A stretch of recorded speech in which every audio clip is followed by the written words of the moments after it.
I am the greatest. Greatness is not born, it's made. But I think people can choose to be not ordinary. I think it's possible for ordinary people to choose to be extraordinary. Greatness is what reveals itself when you carefully articulate and live out what you believe to be true. It just happens. Greatness is not this God-like feature that only the special among us taste. Greatness truly exists in all of us. Greatness is being happy. Greatness is achieving something or striving to achieve something that is going to inspire people or that is going to help people. Greatness is about living a life that is true to yourself. Greatness is standing apart from those around you and distinguishing yourself. Greatness, I define it as someone that they leave such a legacy behind that people look up to them and they really are inspirational to so many. Keep investing and keep betting on yourself. Build your own stage and make them see you. First of all, it's the talent, but of course the ethic of work. In today's world, you have to transcend, you have to do something different, you have to show your uniqueness. Don't be a copycat. Don't be second best to somebody. America is already great. Before you even become number one, start to proclaim it and say it long before it happened. And the world said exactly what I said. I spoke it, the world heard it, and it activated. I am the captain of my ship and the master of my fate. If I don't say it, if I don't believe it, no one else will. Well, it's kind of a provocative look at what we're going to dive into here together this afternoon, this evening. I'm glad that you're here. I'm glad that you're joining us. It's so good to be together. But that clip that you saw there is a whole bunch of people that have been given all different types and sorts of platforms. For whatever reason, people have given them a microphone. Whatever reason, people have given them a place. Whatever reason, people have given them the opportunity to speak about something. What they're talking about is greatness. And there are some people I fully acknowledge. There are some people in that video, some people that you think, and I'll fully admit, some people that I think, I'm like, I can't believe that people would want to listen to what they have to say. If we're talking about greatness and we're talking about who is the greatest or any of that thing, that person, whoever that person was for you, they shouldn't be on there. And that's the really interesting and curious thing about when we talk about who is the greatest, or what does it mean to be the greatest? Because the thing about it is, so much of it, if not all of it, it's subjective. It's based on kind of like the way we create the boundaries, the way we create like kind of the dynamics, the rules, the way we value things, the way that we see worth. We believe that if somebody does something well, that would allow them to be known as the greatest, or allow them to be considered to be great. We do this all the time. It's conversations that it's quite fun to entertain. I mean, the conversation of who's the greatest in any of the things in pop culture. I mean, you think about football, and you think about the fact that it's a great time to be a football fan right now. It's the NFL playoffs. My team lost last week. I'm still getting over it. But you think about, if I were to ask you, who's the greatest quarterback of all time? Is it Joe Montana or is it Tom Brady? And some of you are like, it's neither. And a lot of us living here in Central Iowa, we should say it's Brock Purdy is the best, the greatest quarterback of all time. Come on, man, that's really fun to watch. That's really fun to see that kid. And have you heard where his heart is? My goodness, cheer for that kid, even if you don't like the Niners. But who's the greatest? If you look all time, the GOAT, if you will. People say, well, I think it's Joe Montana because this, and they list all the stats that they believe should be the stats that should be paid attention to if you're going to evaluate. And other people say, nah, it's all about Tom Brady. Or some of you watched the game last night, you're Kansas City fans, you're like, no, it's absolutely Patrick Mahomes. You think about, well, who's the greatest rock band? What's the greatest rock band of all time? There are many of you who would say, you know what, I believe it's the Beatles. They transformed rock and roll. They transformed music. They changed it. That's who's the greatest rock and roll band of all time. Others of you might say, you know, I believe it's U2. Some of you would say, I think both those bands are garbage. Because the way in which you evaluate it is different than the way that others do. Think about basketball. Now, this one is super fun. Because People get hot about this one. People get angry about this one. I see this played out on social media, and I just kind of stand back, get marshmallows out, and I just roast it in the fire that's being created. Who's the greatest basketball of all time? Is it Michael Jordan? Is it LeBron James? People say it's all about the stats. People say it's all about the championships. We want to know, and again, it's subjective. Who's the greatest vocalist who's ever lived? Many would say it's Whitney Houston. Incredible voice, gifted voice.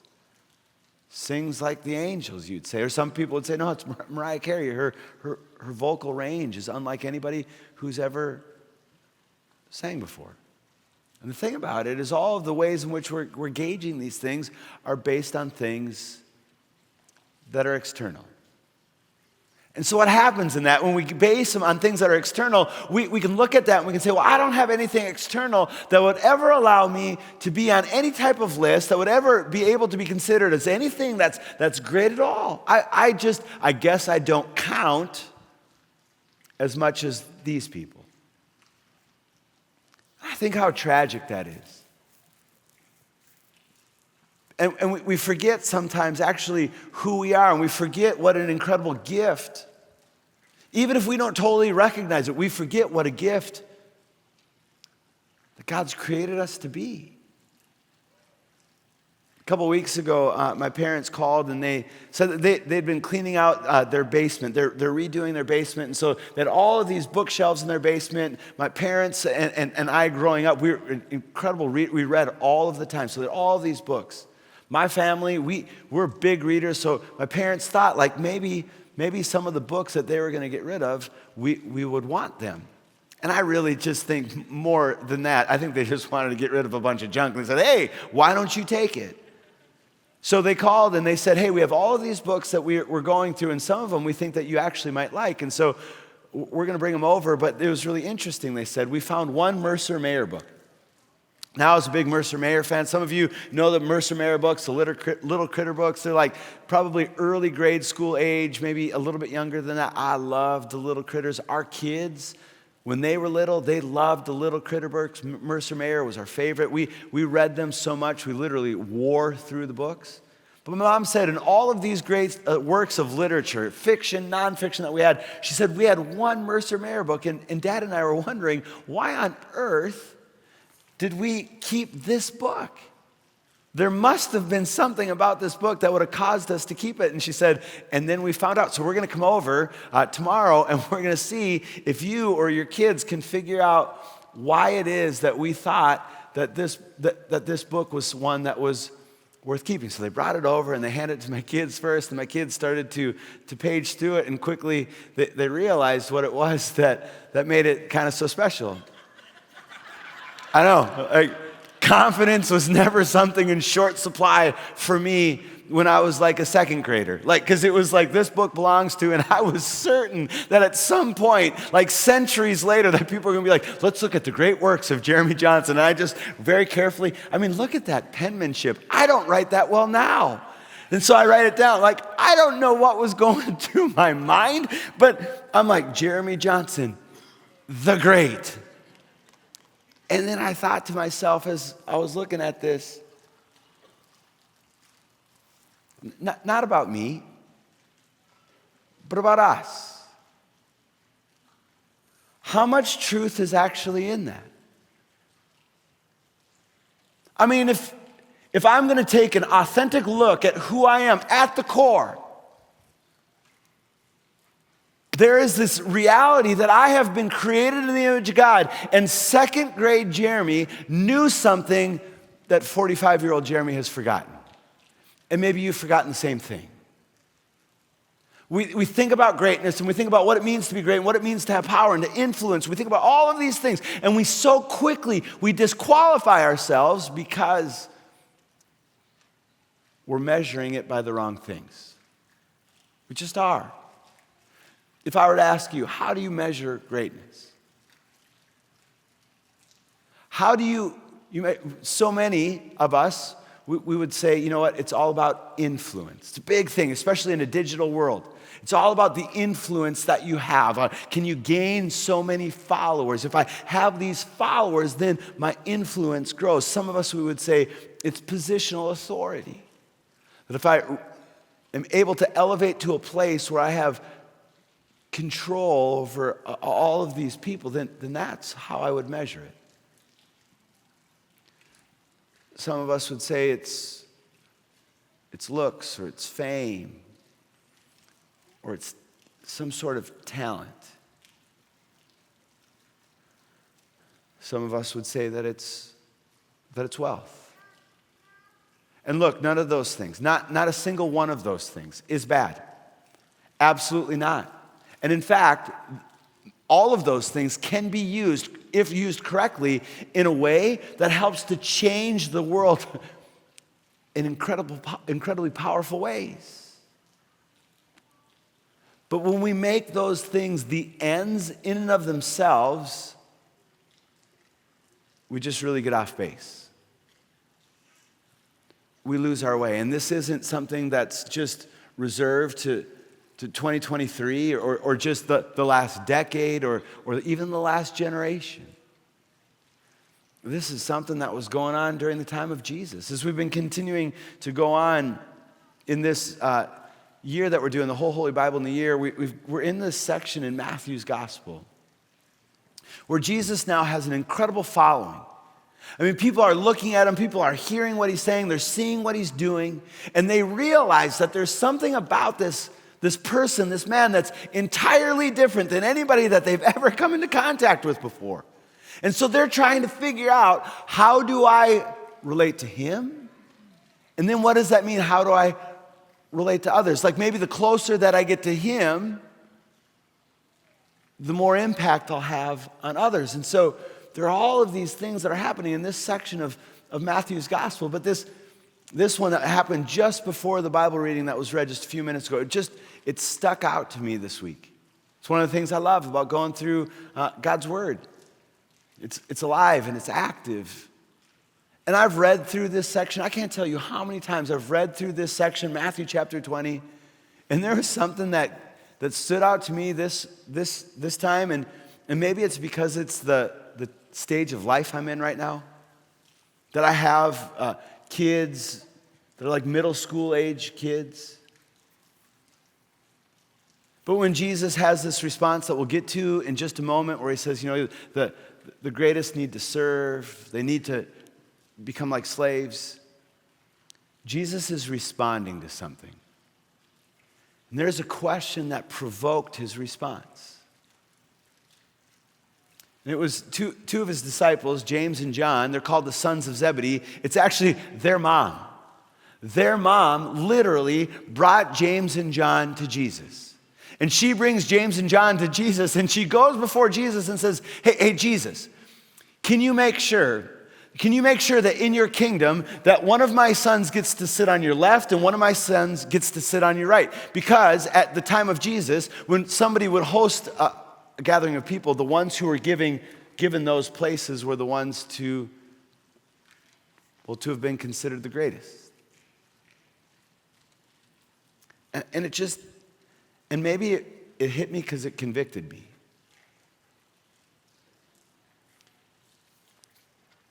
And I thought about the temptation that we have with the people in our lives to try to do it for them. I mean, in reality, what James and John's mom is doing is going to a teacher, or going to a coach, or going to an instructor, or going to the leader of a show choir, saying, hey, what do I need to do?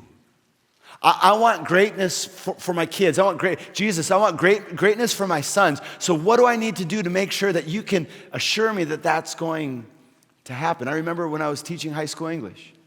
One of the things I loved about teaching English is that the students needed me more than I needed my students, because you can't graduate without English.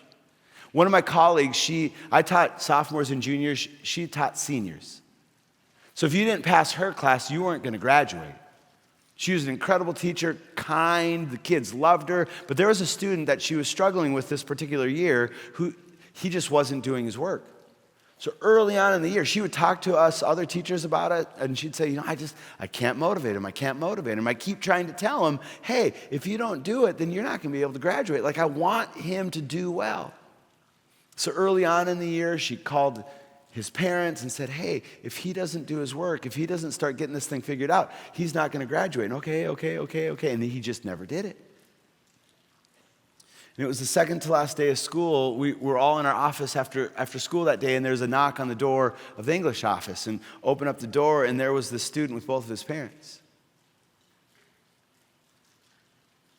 And so this colleague of mine went in front of the parents. I was just, my desk was right there. I was able to witness this conversation. And I'll never forget the mom saying, hey, I'll do anything. Tell me what I need to do, and I'll do it. Just so that he'll graduate. My colleague kept on saying, hey, there's nothing you can do. Sometimes I think, maybe it's just me, but we need to let off our kids just a little bit. And quit convincing them that greatness comes in the things that they could achieve. Because I don't think it's going well for them. You look, statistically speaking, you look at the rise in mental health issues in young people. Do you think it's maybe because there's a whole lot of parents telling them and insisting that they just need to continue to do all of these things because they just need to be great? And maybe we start to live our dreams through our kids or through our loved ones. And Jesus' response to James and John's mom, well, it's incredibly upside down in a world that's broken and fallen. But it's absolutely upside right in a world that's upside down. Jesus says to all who could hear him in this moment, he says, you know the way the world works. You know how it is with those that are around you that have authority, that have power. The rulers, the authorities, they take their power and they use it in a way to keep everybody else down. You know that they use their authority to flaunt it, to do everything that they can to make sure that they stay up and everybody else stays down. And I'd be willing to bet that almost every single one of us has had a situation in our life where we've had somebody who has had a position of authority over us or has had a position where they've had the ability to manage us or whatever it might be, to coach us, to teach us. And they use that power in a way that didn't bring life, it took it. And unfortunately, maybe there are some of us who've had positions of authority and we've done the same thing. Because there's this thing that happens in us that, well, when we fear that we're not going to get what we want, we start to cling to all of the wrong things. Like we'll do anything we can to keep our position or to get the position that's on top. I'm still of the age where when I was a kid, like I didn't get a phone, I didn't get a cell phone until after I was done with college. When I was teaching, it wasn't a thing when I was growing up, and I thank God for that. So when I was a kid, if I wanted to talk to somebody or communicate with someone, it was either voice to voice or it was face to face. But I think about the world we live in now, that's just not the case. And most of our communication with other people, if you think about it, most of the communication that we have with other people happens via some sort of technology. And what that's done is it's kind of falsely, I think, given people the thought that they have permission to treat people in ways that just aren't, they're just not right. Our kids, Corey, yeah, thank you. Our kids, they both have iPads. They're able to text their friends. And one of the things that we did early when our kids got those is we wanted to make sure that we could be involved in that. Not because we're controlling parents, but because we also want to know what's going on. And we also know that there are things that go on in those conversations that just aren't right. And so we wanted to do the things we could do to protect them.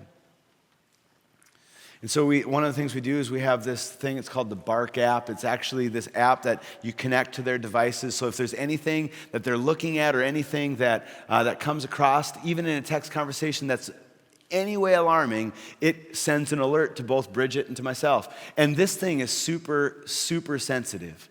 Like, for example, last year, our daughter, who last year at this time, she was 9, we got an alert for her in a text message conversation she had with a good friend of hers for alcohol and drug content. We're like, what on earth is she doing? Like, my goodness, like, we kind of like started to sweat a little bit. And then we looked at the conversation, because then it gives you a snapshot, and she had sent a text to her friend and saying, hey, do you have a doctor's appointment today? And her friend responded and said, yeah, I do. And my daughter said, I do. I have a well child check. And my daughter responded and said, are you going to have any shots? And then her friend said, yes, I'm going to have 2 shots. Then our daughter was like, why would they flag that for alcohol content? And we're like, you'll find out about that.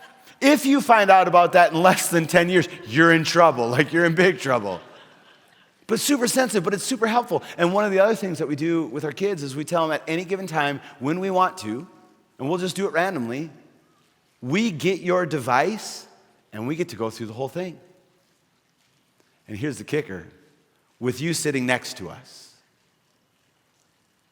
Like, why do you have to do that? It's because guys, we know and we've seen that there are ways in which people treat each other. And I wish I could say it was just kids that struggle with this. But if you've noticed, the way that we treat each other on these things, on our devices, it's just not good. Because we try to do whatever we can to push other people down, thinking that it's going to lift us up. My wife got this thing. It's like a 10 by 10 inch kind of tabletop thing. It sits on the island in our house. It's called 52 Modern Manners for Teens. It's great. And on both sides, when you flip it to the next week, on both sides, it has the same kind of lesson hitting from 2 different angles. And just as God would have it, this last week, this is the one that was happening, and we flipped it over on the day that our daily Bible reading came from Matthew 18. Now, if you've been going through our Bible readings, Matthew 18 is where Jesus says to his followers, he says, hey, if you have a problem with somebody, if there's somebody you disagree with, if there's somebody who thinks differently than you, if there's somebody who does anything that you perceive to be wrong, you do not have permission to go and talk horribly about that person, to gossip about that person, to spread lies about that person, to talk to everybody else about that person without talking to them themselves.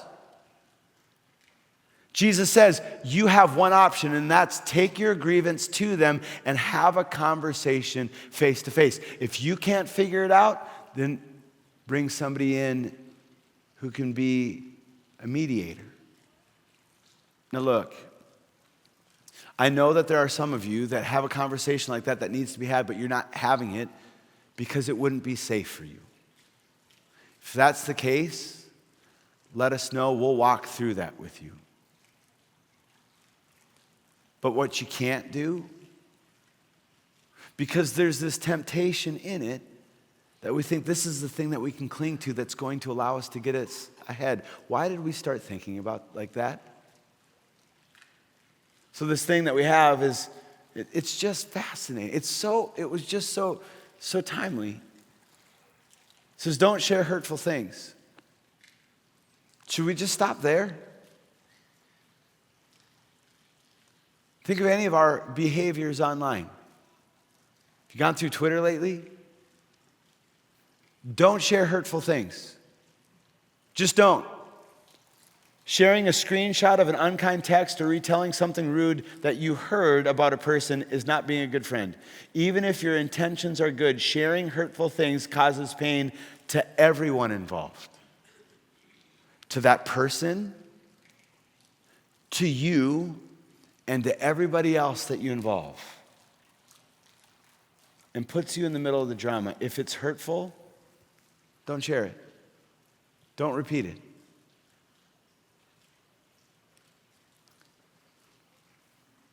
We have to get back to that. Of interpreting other people's actions with positive intent.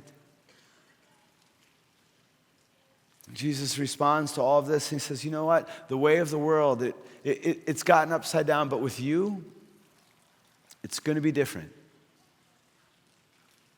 Jesus doesn't say this because somehow he wants to make things difficult for us. Jesus doesn't say this because he wants to remove us and to inhibit us from experiencing life. Jesus says this because he's the one who wants to lead us to an abundant life. Jesus says, let me tell you how it's going to be different. That whoever among you wants to be a leader must become a servant. Look, leadership isn't something that happens out in front. Where you're way out in front of everybody and you're just saying, hey, you better get up here, you better. No, leadership is something that happens from the back.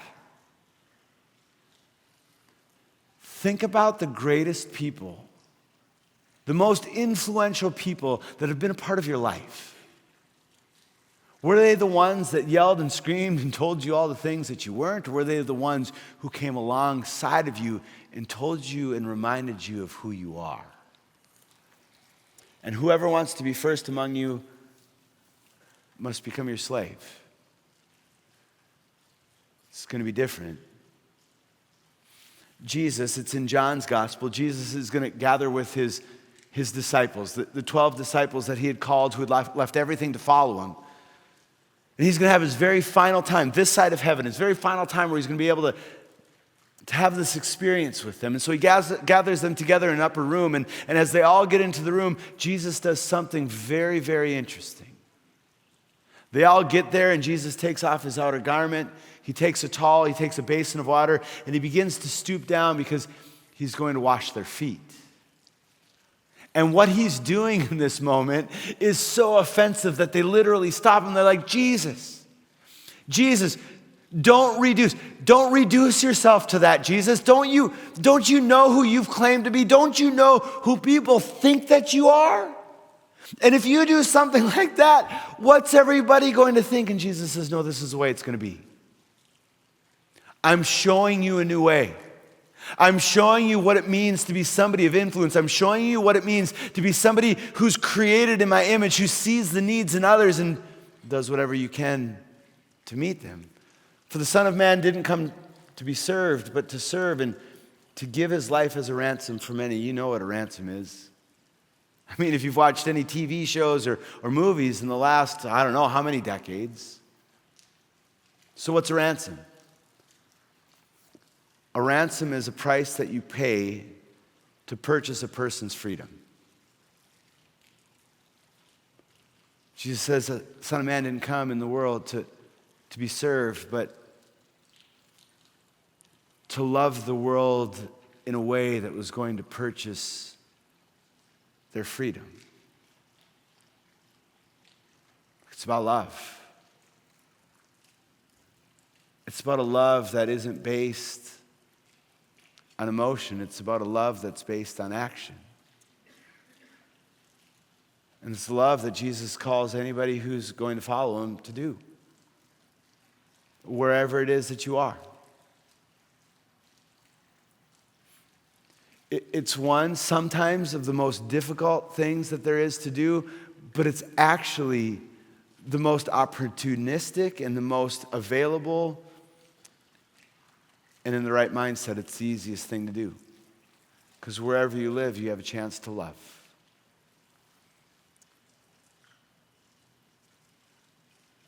So why don't we?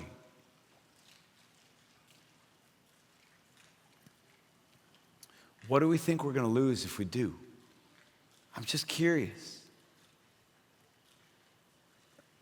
When my wife Bridget and I were able to go to the Holy Lands about 7 years ago, we had the opportunity on a couple different days. One night we went to the Sea of Galilee, and it was amazing. We were able to go out on a boat on the Sea of Galilee, and it was just one of those things where my mind was blowing. Because so much of Jesus' ministry took place around this body of water.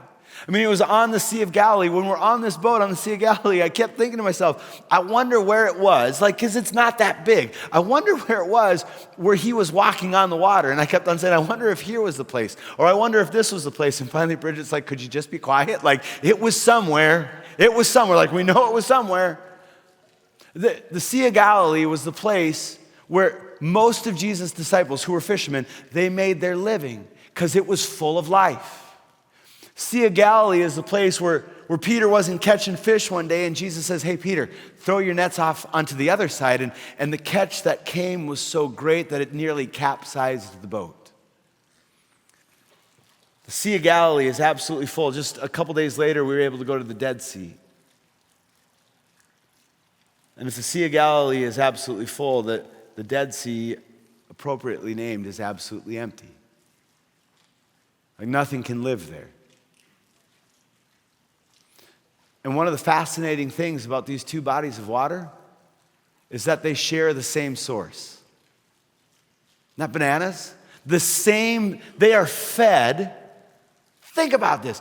They are fed by the very same. It's not like the Sea of Galilee has something available to it that the Dead Sea doesn't.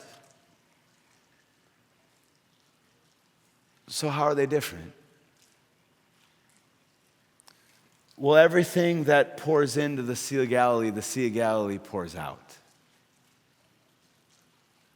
And everything that pours into the Dead Sea is kept and it's held on to. And I wonder how true that is for us. So why don't I love where I live? It's because I'm scared if I give it away, I'm not going to get anything in return. That's not the way that love works. I think all of us can probably remember when the switch flipped on, when we actually realized, we didn't just say it, but we actually realized that it was better to give than it was to receive. You remember the moment when you got more excited to see the face of the person that was opening the gift that you gave them than you look forward to any of the gifts that you'd receive? I remember it very distinctly. I was 44 years old, like it was just last year. It's not because somehow it's something that's forced. It's because it's how we've been created. We've been created in the image of God. And Jesus is the incarnation, the God with flesh on. Paul writes in Philippians chapter 2, just after this, he's going to say, you need to have the same mindset that Jesus Christ had. Like literally, he invites you to follow him, so literally follow him. Paul writes to the church in Philippi, don't be selfish, don't try to impress others.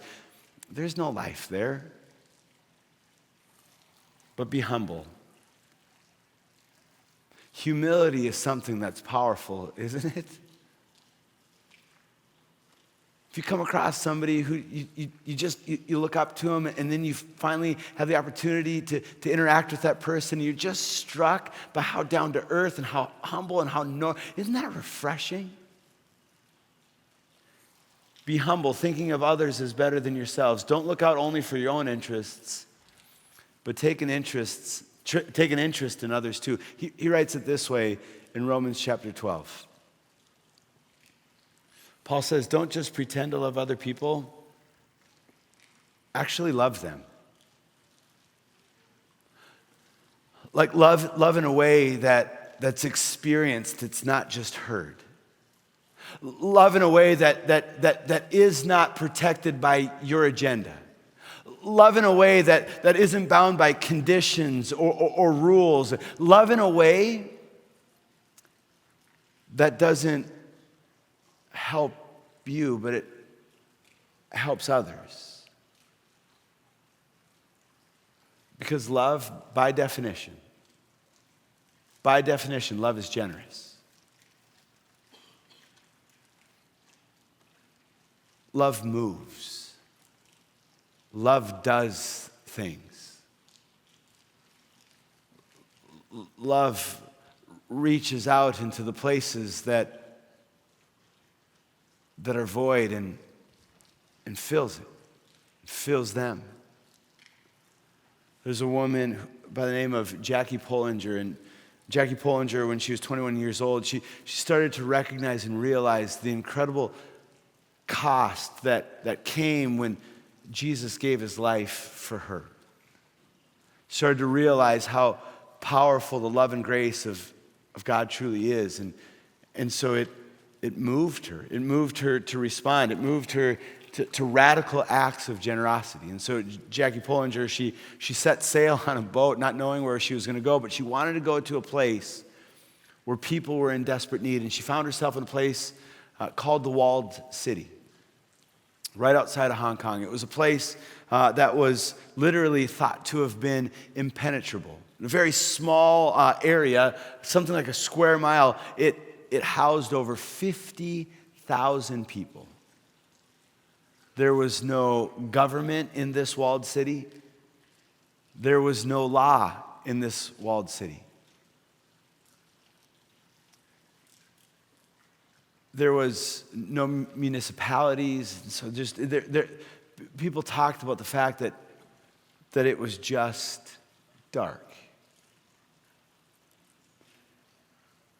Where people, most of which were wonderful and actually lived very, very good quality lives. But others who had started to gain control because they had been left to their own devices. Because that can be a dangerous thing. Because when we're left to our own devices, sometimes love isn't the thing that we choose. So Jackie Pollinger finds her way and realizes that this is the place that God has called her. Take a look. At the age of 21, Jackie Pollinger boarded the cheapest ship she could find, stopping off at the greatest number of countries, and prayed to know where to disembark. She arrived in Hong Kong in 1966 when the Cultural Revolution was beginning in China, and a flood of refugees was about to burst across the border into Hong Kong. More and more people crammed into a place called the Walled City, a small, densely populated, lawless area. Jackie Pollinger has spent nearly half a century living there, working with prostitutes, heroin addicts, and gang members. In a talk she gave to a church back in England, she started by saying, "God wants us to have soft hearts and hard feet. The trouble with so many of us is that we have hard hearts and soft feet." I think a soft heart is, I don't know how to explain it really, but you probably need yours broken in order for it to become soft. And that's when you begin to realize that the Son of God would have died for you if you'd been the only person. And then the hard feet is to go on loving them, to persevere. Absolutely struck by what she said. Every time I've watched that, struck by what she said. That we realize that if we would have been the only person on the face of the earth, that Jesus would have still gone to the cross. Just wrap your head around that one. That you weren't somehow lumped into the thing because, well, God didn't have anything else to do. No, he did it for you. Because it broke God's heart to think about eternity without you in it. Individually. I mean, it's John 3:16, for God so loved the world that he came in for you. And I wonder, what is it that breaks your heart? I'm certain that over the course of the last week or month, whatever period of time it would be, that you've seen something, heard something, witnessed something, you're like, it just breaks my heart that somebody would have to experience that or go through that. Do something about it. Don't just pretend to love others, actually love them. Like Jackie Pullinger, step in, move into that place. Ask the question, how can I help you? How can I serve you? You want to know what greatness is? I'll never forget. I've said this story before, but it was this last August. And Bridget, my wife, she said, are you going to be Trey's Power Life teacher? He's going into Power Life or junior high ministry. And I said, no, I don't like junior high kids. I don't even like my own kids who are junior high kids. And you want to know how my wife responded to me? She said, since I've known you, you've constantly said, the thing that breaks your heart is that there are a whole lot of kids that don't know that Jesus loves them. And you're not going to volunteer? That's where she stopped. But it sounded like in that moment, I had a hard heart and soft feet. And I needed my heart to be broken in a way that I would move, because he did. Jesus tells a story, it's in Luke's gospel. He said that there's a man that was beaten, that was robbed, that was left for dead, and there were some others who started to pass by the way, and they saw the man who had no hope, who had no opportunity, but it didn't break their heart.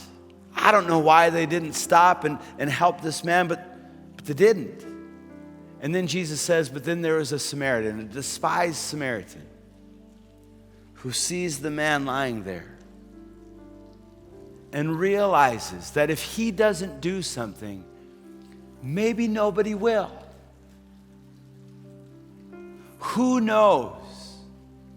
But God placed you exactly where he placed you with that thing that breaks your heart. And he put you there for such a time as this. That if you don't move, God will make a way some other way, but maybe you were created for that. Jesus says in the story of the Good Samaritan, he says, which one of these was the one who was the good neighbor? Which one of these was the one who loved? And they say it was the Samaritan. And then Jesus responds, says, go do the same. Go and do the same. Look, we don't come here and read through this and do all of this just so we would increase in knowledge. We come and we hear the gospel, the good news of Jesus Christ, which allows our hearts to be opened and allows our hearts to be soft and allows our hearts to break, to be able to be the ones who can be a part of what God is doing in this world. And you are a part of that. Don't miss it. Jesus says that it's not being great for your sake, it's being great because of his sake. Because he's a God who gave you his amazing grace. Share that with the world around you. It's the most well-known song in the world, second to Happy Birthday. Amazing grace, how sweet the sound that saved a wretch like me. For we all were lost, but by God's grace, we've been found. We were blind, now we see. So that's how we're gonna close tonight. We're gonna sing about these truths of God. We're gonna sing this hymn that's knit into the fabric of our souls. And we're gonna use it as an anthem, as a declaration of praise that's going to send us out and go and do the same. Amen? Amen. Let's stand, let's sing, and then we'll go home.